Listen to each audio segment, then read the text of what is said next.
Since the Browns have had Deshaun in Cleveland, I feel like the standard has constantly been moving, right? Deshaun played 6 games his first season. That was because of suspension. 6 games his next season in Cleveland last year with a shoulder injury. My biggest thing, G, is I think even if we do get to see Deshaun play hopefully a full season this year, what do you think the standard should be? What should we hold Deshaun to for this season? Well, I think you did a good job of setting it up. To me, I've said, man, these is the toughest 11 games I've ever seen in my life. Now, you go back to the first 6 games when he was suspended, he wasn't even allowed in the facility. He couldn't Yeah. practice. He didn't practice. He had took a year off prior to that. So you talking about like a guy coming off the street, the sidewalk, to play games against guys who have been practicing for a year and a half. They're in the middle of the season. He came back at the end of the season, and it's like, what do you expect? Like, I don't know what type of quarterbacks that you've seen before, but it's a unprecedented situation for a guy to come back and be playing like that.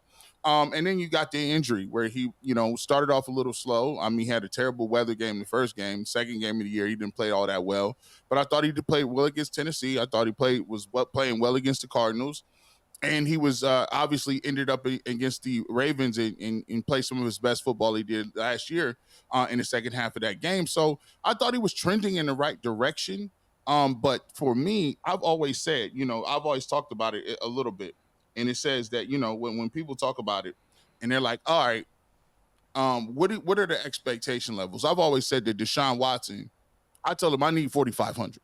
Right. Yeah. And the reason I say I need 4,500 is because if you give me 4,500, and sometimes it's like tongue in cheek a little bit, like, but if you give me 4,500 yards, everybody can just go jump in the lake. At that point, you can say, okay, well, you can stop talking about the worst trade ever, whatever the case may be. But I think realistically, I think one of the things that he can look at and needs to look at is if he could play 17 games, that's what I'm looking at. 17 games for me gives me an opportunity to see a sample size, the ups, the downs, the adjustments in the season.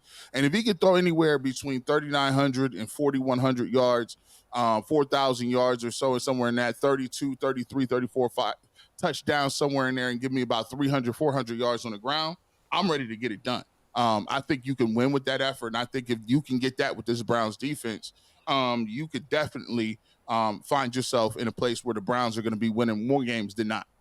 Yeah. And that's my biggest thing with Deshaun. I think there's a lot of people trying to judge him based on what we've seen. But G, in my opinion, we haven't seen enough to be able to judge Deshaun Watson. I mean, he's thrown for just over 1,100 yards in both seasons. Both years, 7 touchdowns, 5 picks. Last year, 4 picks. Completion percentage, not all that great, but man, G, we haven't really seen him. And I feel like this is the first season where, in my opinion, at least, it's almost make or break. We got to see at least, my bare minimum is 14. I need to see 14 games or more out of Deshaun Watson. But, G, the one thing that me and you both, I don't know if you know this or not, but we both have been pounding the table for the last few years on the same issue. Wide receiver. If you go out and trade for Deshaun Watson, you got to surround him with talent. I've been pounding the table. Gee, the Browns have gone out and they've added a couple guys throughout the draft with Jamari Thrash, Cedric Tillman, David Bell before that. And then obviously you trade last year for Elijah Moore. In this offseason, the Browns go out and add Jerry Jeudy, who I think is a perfect fit. I've been a big fan of Jerry Jeudy for a few years now. But when it comes to Deshaun in this next upcoming season, have we surrounded him with enough? Are there any weak links that you can point to in the receiving game? Well, listen, there's a couple of things here. Obviously, you guys, Amari Cooper is going to do his thing. Amari Cooper is as solid as they come at wide receiver. He's a route tactician. He's a technician when it comes to running routes. He's not shown any signs of slowing down. Leading receiver over 1,200 yards last year. You add Jerry Jeudy, and I was more excited than some of my brethren, excuse me, in the community, in the Browns media, about Jerry Jeudy. I think that the Jerry Jeudy just didn't get the most out of his situation, or vice versa. Denver didn't get the most out of him with their quarterback situation. And I think Jerry Jeudy is a guy who's going to benefit from a new change of scenery. I think that he's going to, I think it was a really big thing for the Browns to invest in him like that. To give him the new contract sight unseen. I think he brings another avenue to the table of a guy that's route running. He has some long ability, a really known as one of the best route runner coming out of Alabama. And so when you add that guy to, as a true number two receiver, you take a look at what they had last year in Donovan Peoples-Jones, and you were trying to see what you can get out of Elijah Moore. We learned Elijah Moore was not a regular two receiver. They tried some different things with him. Now he's better slot. He's better used in the slot. They can get creative with Elijah Moore doing some certain things, but now I think he's better slotted there. I thought Cedric Tillman had a very strong preseason by all accounts, and what I saw the preseason. And Jamari Thrash had a very good rookie campaign in terms of catching the football and doing some things. So I like the receiving core. Some people would have said, "Hey, David Bell was a guy that made the team. We didn't see much of him." David Bell is a fine receiver. He's a fifth or sixth receiver on the roster. When he has had an opportunity to play, he's caught the ball very well. Caught a couple touchdown passes against the Cincinnati Bengals last year. So I think they kind of like what they had in David Bell. And then when you got the guy like David Njoku, who is a receiving threat as well, you look at it like David Njoku's going to be your third best receiver. And when you look at some of the things they got, so I think they're improved in that area. I think the vertical passing game with Ken Dorsey is going to be improved. I think there's going to be more route concepts. Some more things in terms of your option routes. The receivers are going to run more vertical. So for me, I think this offense is more suited to Deshaun Watson. I think there's more weapons that he has at his disposal. And I like the overall concept of what they're trying to do. Yeah, I think it's kind of obvious that Andrew Berry's come out in the last couple years, and the goal has been versatility. I think when you look at this wide receiver room, a lot of these guys can play a lot of different positions. Jerry Jeudy can slide him in, play inside, he can play outside. You can argue the same with Elijah Moore, even, to be honest with you. But a guy that you mentioned, Cedric Tillman, he is fascinating for me this year. I think because of the fact that he's like the only solidified X receiver for us, I think he certainly has a role. I don't necessarily know what that's going to look like in this new Ken Dorsey offense. So for you, when you see a group of wide receivers, like I mentioned with the versatility, you can move them around. And then you got a guy like Cedric Tillman, which I think people forget at Tennessee, he was their dude. He was that physical guy.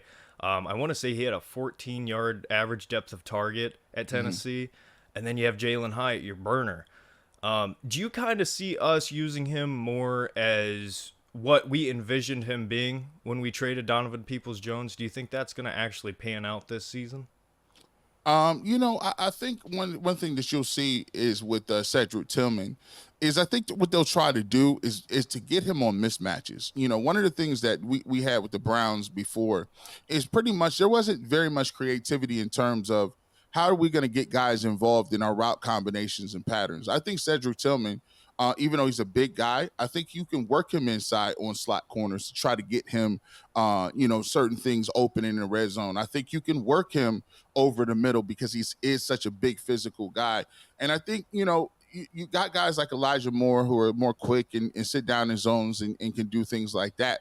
But I think that when you get Cedric Tillman, I want to see him working him on smaller corners. I want to see him working in the slot a little bit.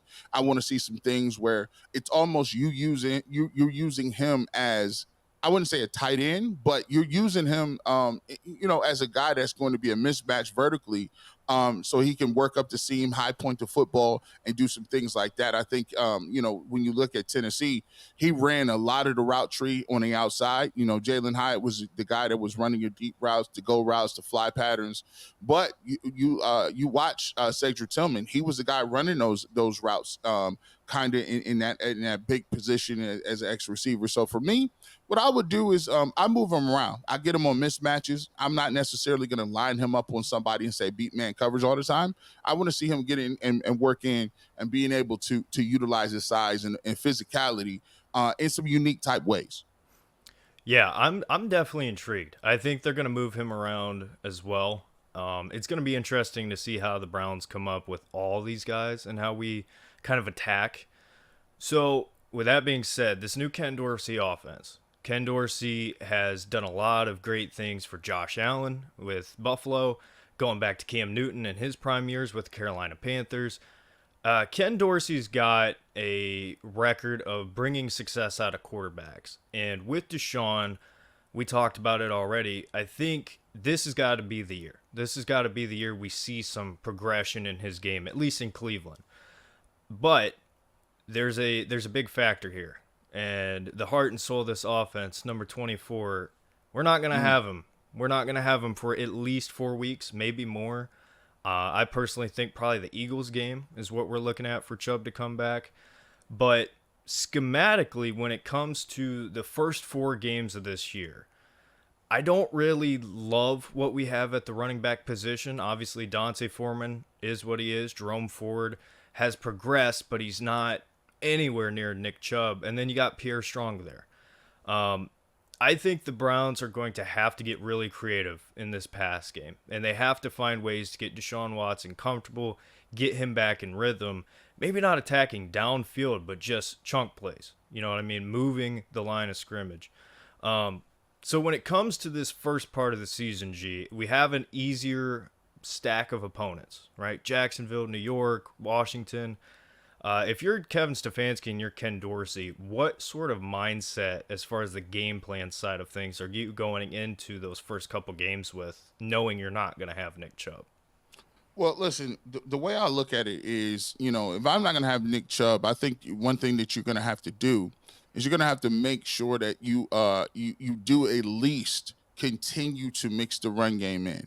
The worst thing that you can do is get one-dimensional and start throwing the ball all around the park, given the fact that you do have a left tackle in Jack Conklin who looks like he's probably going to move to the left side because Jed Wills has not practiced or played all preseason or offseason. He's going to be going against some of the best pass rushers in the game right now. When you take a look at what you got the first 4 games, you look at it, you got Micah Parsons. You definitely got a guy like Michael Parsons, Max Crosby. You got I believe for the Giants, his name it eludes me. He was Carolina. Kayvon Thibodeau. And then you got Josh Allen for the Jacksonville Jaguars. So what you want to do is you want to make sure that you are able to basically still run the football, still mix it in and out. And I think you got to have the short game too. Deshaun Watson can't be holding the football.